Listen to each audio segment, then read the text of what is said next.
one of the other big four under how to decide what size your pond is what can my watershed support? What can my natural watershed support? I would say most of the ponds and lakes that we build are naturally supported by watershed, with the exception of a few. And I have one that is not supported by watershed. And there's some tricks and some different ways, and it doesn't mean that you can't have one, right? We have to abide by some rules. The big thing is like, we've come out and we've done 3 acres, we've done watershed studies for a 3-acre pond, and having to come back and tell the customer, hey, like, based on what we understand about the amount of rainfall, how this thing is falling and where it's falling and how it's channeled into where or whatever, yeah, it's not going to support a 3-acre pond. And sometimes it's really heartbreaking, right? Because that's a size and they have it in their mind, and maybe they've seen some renderings that we've done, but watershed study doesn't lie, right? Is like, how do we obtain that? And there's ways to do it, right? Watershed is what the good Lord provides us in the way of rain and how it funnels off of the land surrounding into your pond.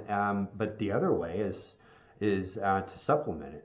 In agricultural worlds, we most people will have agricultural wells, things like that. Well, those wells, when a properly built pond and a properly sealed pond, those wells can keep those ponds full during the rough times.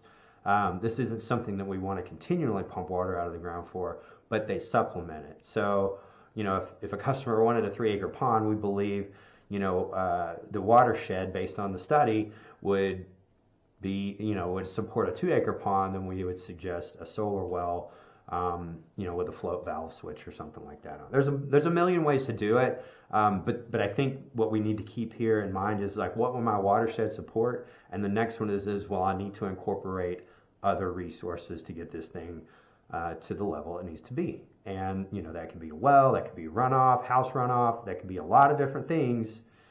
But those are the very main things that you want to determine when you're sizing up a pond, right? We don't want to throw caution in the wind and go dig big holes, which that happens all the time, and we meet people like that all the time, and we work with people like that all the time.